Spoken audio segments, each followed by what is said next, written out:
So one of the application of Kirchhoff law is Wheatstone bridge. Here, this in this diagram represents the Wheatstone bridge, which consists of PQRS resistances connected through the junctions A, B, C, D, and a battery of EMF E is connected across the two junctions A and C, and galvanometer is connected across the junctions B and D, and the current flows through the resistance I1, I2, I3, I4 are the resistances, or the currents passing through PQRS resistances.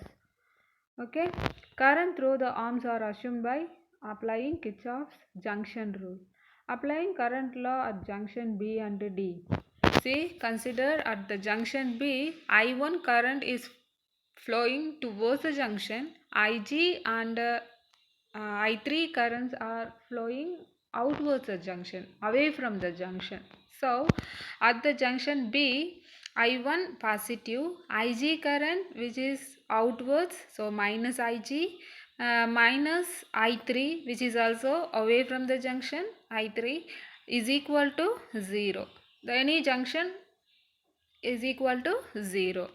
And at junction D, see two currents, I2 and I4.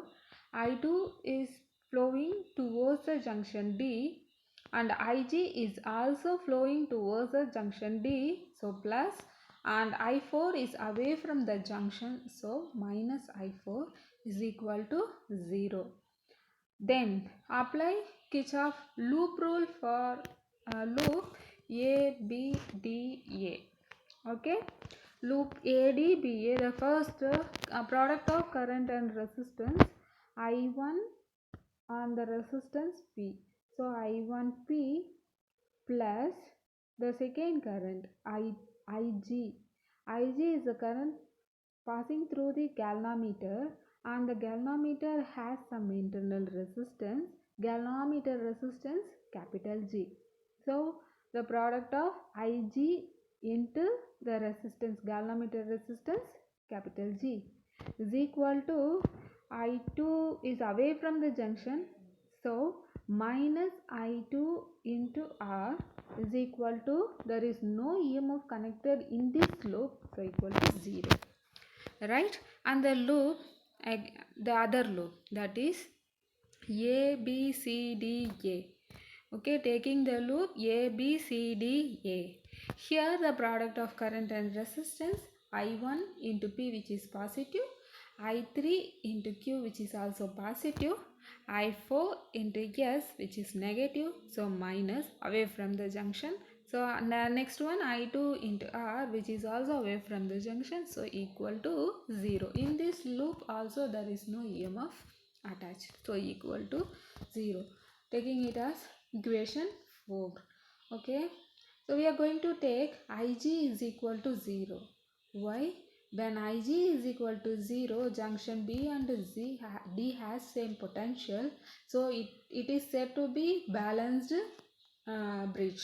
Okay, so we are going to take galvanometer shows null deflection at that time. When B and D has same potential, then the galvanometer will show null deflection, that is Ig is equal to 0. So putting Ig is equal to 0, substitute this value 0 in 1 and 2.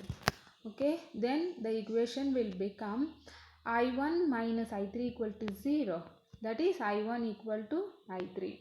And the second equation Ig equal to 0, then I2 minus I4 is equal to 0, that is I2 equal to I4. In the third equation, that is a loop, right? So Ig equal to 0, I1P minus I2R is equal to 0, that is I1P is equal to I2R. Taking this equation as 4a.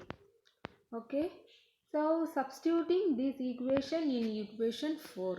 Okay, in equation 4, substituting I1P plus I3, instead of I3 is equal to I1. So I1Q minus I2S minus, instead of I4 we are going to substitute I2R. Sorry, I4, instead of I4 we are going to substitute I2. So I2S minus I2R is equal to 0. So taking I1 out, P plus Q is equal to taking this term, two terms other side of the equation, so is equal to I2 into S plus R. Taking this as considering equation 5, dividing 5 by 4a by this equation, we will get I1 into P plus Q by I1 into P. I1 get cancelled. In this side, I2 into S plus R by I2R. I2 get cancelled. So the equation will become P plus Q by P is equal to S plus R by R. P by P is equal to 1. R by R is equal to 1. R get cancelled. Then the equation will become P by Q is equal to R by S. Then this is the condition for balanced bridge, that is Wheatstone bridge.